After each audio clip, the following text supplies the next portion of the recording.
brought to you by Skill Fantasy. यहाँ है fair play assurance, quick game access और easy transaction, 100% secured और instant one click withdrawals. Download करना तो बनता है। બેનોને કોણ એજન્ડા આપવાના છે? એજન્ડા તો એમની દીકરીઓ ગુમાવી છે એને ખબર છે. જેમણે આ ધરતી ઉપરથી જેણે સંતાનો ગુમાવ્યા છે એને ખબર છે. રાત દિવસ એક કર કેમ થતા હશે દીકરી દીકરાઓ. રાજા સાહેબમાં પણ રાજા જવાબદાર હતા. એમણે ખરેખર તો રાજીનામું આપી દેવું જોઈએ. મુખ્યમંત્રી તરીકે ન્યાય ન અપાવી શકે. નરેન્દ્રભાઈએ આ મુદ્દામાં ધ્યાન આપવી જોઈએ અને મુખ્યમંત્રીને ઠપકો આપવો જોઈએ. કોઈ પણ બેન દીકરી, માતા દીકરીઓ, બહેનો તક્ષશિલા કાંડમાં ન્યાય નથી મળ્યો, એ લોકો હાઈકોર્ટમાં ગયા છે. નમસ્કાર મિત્રો, વિદેશ કરતા ભારતમાં અલગ શું છે ખબર છે? ભારતમાં અલગ છે ભારતની રાજનીતિ. જી હા, આપણે ત્યાંની રાજનીતિની વાત કરીએ તો રાજનેતાઓ પક્ષમાં હોય ત્યારે તેમની જબાન અલગ હોય છે અને વિપક્ષમાં હોય ત્યારે તેમની જબાન અને તેમની વર્તણૂક અલગ હોય છે. આવી જ ઘટના એક સામે આવી છે વડોદરામાં મુખ્યમંત્રી ભૂપેન્દ્ર પટેલનો કાર્યક્રમ હતો. આ દરમિયાન બે મહિલાઓ તેમની રજૂઆત કરવા પહોંચે છે અને મુખ્યમંત્રીના સંબોધન વખતે તેઓ રજૂઆત કરવા લાગે છે. આ દરમિયાન મુખ્યમંત્રી ભૂપેન્દ્ર પટેલ ગુસ્સે થાય છે અને મહિલાઓને કહે છે કે તમે એજન્ડા સાથે આવ્યો છો. આ જ ઘટના બાદ હવે રાજનીતિ શરૂ થઈ ગઈ છે. આ ઘટના બાદ આમ આદમી પાર્ટીના પ્રદેશ પ્રમુખ ઈસુદાન ગઢવીએ પીડિત પરિવારની મુલાકાત કરી હતી. પીડિત પરિવારને મળ્યા હતા, તેમની વેદના સાંભળી હતી અને ત્યારબાદ મુખ્યમંત્રી ભૂપેન્દ્ર પટેલ અને સરકાર પર તેમણે પ્રહારો કર્યા હતા. તેમણે આરોપ લગાડતા જણાવ્યું કે મુખ્યમંત્રી ભૂપેન્દ્ર પટેલ સંવેદનશીલ વ્યક્તિ છે. તેના અહીંયા દર્શન થાય છે કે તેમની કેટલી સંવેદના આ પરિવાર પ્રત્યે છે. જનતા ટેક્સના પૈસે ટેક્સ ભરે છે અને તેના પૈસે જ મુખ્યમંત્રી ભૂપેન્દ્ર પટેલ હેલિકોપ્ટર અને ચાર્ટર પ્લેનમાં ફરે છે. આ બધી સુવિધાઓ તેમને લોકોની સમસ્યાને વાચા આપવા માટે આપી છે. પરંતુ મુખ્યમંત્રીની વર્તણૂક એ વ્યાજબી નથી અને તેમની વર્તણૂકની ઈસુદાન ગઢવીએ નિંદા કરી. તેમણે કહ્યું છે કે મુખ્યમંત્રી ભૂપેન્દ્ર પટેલને મહિલા વેદના પોતાની વ્યથા ઠારવવા માટે આવે છે ત્યારે મુખ્યમંત્રી ભૂપેન્દ્ર પટેલે તેમની વેદના સમજવી જોઈએ અને તેમની સમસ્યાનો હલ કરવા માટે પ્રયાસ કરવો જોઈએ. તેનાથી વિપરીત મુખ્યમંત્રી ભૂપેન્દ્ર પટેલ તેમને ખખડાવે છે અને એમ કહે છે કે તમે એજન્ડા સાથે આવ્યા છો. ત્યારે આ મહિલાઓની શું એજન્ડા હોય? આ મહિલાઓનો એજન્ડા તો એને ખબર પડે જેને સ્વજનો ગુમાવ્યા હોય. આવું કહીને ઈસુદાન ગઢવી મુખ્યમંત્રી ભૂપેન્દ્ર પટેલને કહે છે કે તમારી સંવેદનશીલતા હતી તેનાથી વિપરીત આ ઘટના જોવા મળી છે અને ભારતીય જનતા પાર્ટીના રાજમાં ક્યાંય ન્યાય નથી મળતો તેવું ઈસુદાન ગઢવીએ જણાવ્યું. ઈસુદાન ગઢવીએ જણાવ્યું કે રાજકોટની ઘટના હોય, અમરેલીની ઘટના હોય, મોરબી પુલ દુર્ઘટના હોય, કોઈ પણ પીડિત પરિવારને હજુ સુધી ન્યાય નથી મળ્યો.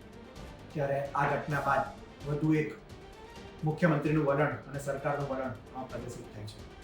બહુ દુઃખદ થયું કે ગુજરાતના મુખ્યમંત્રી આપણા સૌના મુખ્યમંત્રી હોય અને આપણા ટેક્સના પૈસે મુખ્યમંત્રીને આપણે બંગલો આપ્યો છે, ગાડી આપી છે, સિક્યુરિટી આપી છે, આપણે એને હેલિકોપ્ટર આપ્યા છે અને ચાર્ટર પ્લેન આપ્યા, જેથી કરીને આપણા મુખ્યમંત્રી દરેક જગ્યાએ જઈ અને અધિકારીઓને, જ્યાં અધિકારીઓ કામ ન કરતા હોય તો એને કામ કરાવડાવી શકે. પણ દુઃખદ વાત એ છે કે મુખ્યમંત્રી એ આપણા સૌના બનવાની જગ્યાએ માત્ર ને માત્ર કેટલાક મળતિયાઓના બચાવવાના જે કામગીરી કરે છે. મેં કાલે વિડીયો જોયો જેમાં મૃદુ અને મક્કમ મુખ્યમંત્રીએ જે આપણી બહેનો સાથે, ગુજરાતની બહેનો સાથે જે વ્યવહાર કર્યો છે કે તમે કોઈ એજન્ડાથી આવ્યા છે. આ બહેનોને કોણ એજન્ડા આપવાના છે? એજન્ડા તો એમની દીકરીઓ ગુમાવી છે એને ખબર છે. જેમણે આ ધરતી ઉપરથી જેણે સંતાનો ગુમાવ્યા છે એને ખબર છે. રાત દિવસ એક કર કેમ થતા હશે દીકરી દીકરાઓ. અને એ સરકારની, કોર્પોરેશનની બેજવાબદારીના કારણે, મિલી ભગતના કારણે, ભ્રષ્ટાચારના કારણે આ દીકરા દીકરીઓએ જીવ ગુમાવ્યો. નાના ભૂલકા હોય. આપણા ગુજરાતમાં એ લોકોએ જન્મ લીધો એ જ એમની ભૂલ હતી કે આ ભ્રષ્ટ તંત્ર એમને ભરખી ગયો.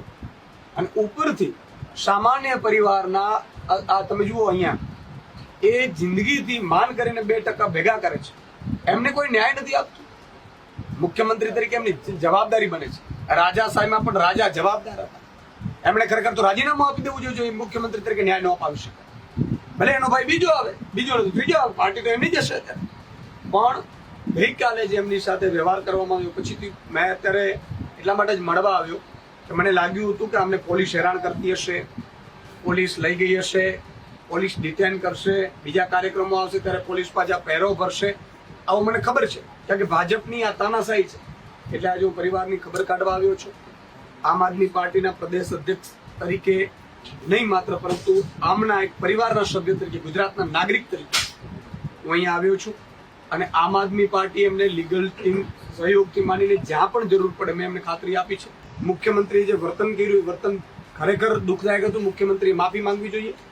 નરેન્દ્રભાઈ જે કહેતા હતા તો નરેન્દ્રભાઈએ આ મુદ્દામાં ધ્યાન આપવી જોઈએ અને મુખ્યમંત્રીને ઠપકો આપવો જોઈએ. કોઈ પણ બેન દીકરી, માતા દીકરીઓ, બહેનો તક્ષશિલા કાંડમાં ન્યાય નથી મળ્યો, એ લોકો હાઈકોર્ટમાં ગયા છે. અગ્નિકાંડમાં ન્યાય નથી મળ્યો, આપણે જોઈ લીધું. રાજકોટમાં પણ હજી અગ્નિકાંડમાં ન્યાય નથી મળ્યો. મોરબીના બ્રિજ કાંડમાં ન્યાય નથી મળ્યો. ભાજપના રાજમાં ન્યાય મળતો નથી, હકીકત છે.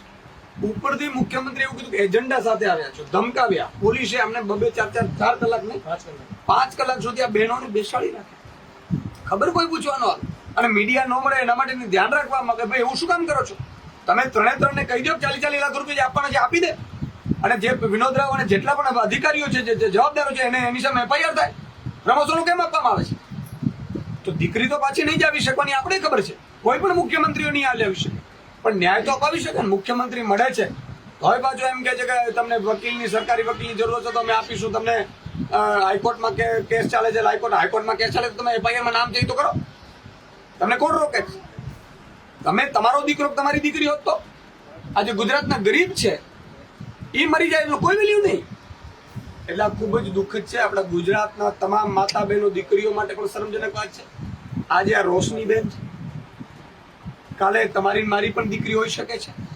એટલે બધા ગુજરાતની માતા બહેન દીકરીઓને પણ મારી વિનંતી છે. ભાજપના મહિલા મોરચાના બહેનોને પણ વિનંતી છે, કાલે તમારી સાથે પણ આવું જ બનશે.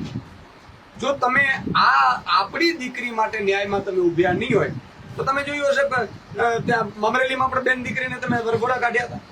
એટલે આ ભાજપ સરકારમાં માત્ર ઉદ્યોગપતિઓનો ચાલે છે, માત્ર કેટલાક ભાજપના ઉચ્ચ નેતાઓનો ચાલે છે, બાકી પ્રજાનું કોઈ જ નથી.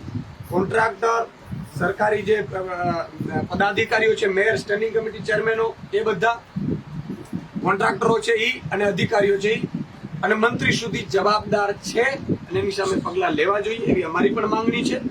અને અમે જે પરિવાર છે એમની સાથે છીએ. ઈસુદાન ગઢવીએ પીડિત પરિવારની મુલાકાત કરીને એમ પણ કહ્યું કે પીડિત પરિવારને જે પણ જરૂર હોય તેની માટે આમ આદમી પાર્ટી તેમને સહાય પૂરી પાડશે અને તેમને લીગલી સહાયની જરૂર હોય તો પણ આમ આદમી પાર્ટીની લીગલ સેલ આની પણ તૈયારી છે અને તેમને લીગલ સહાય પણ પૂરી પાડશે તેવું ઈસુદાન ગઢવીએ જણાવ્યું.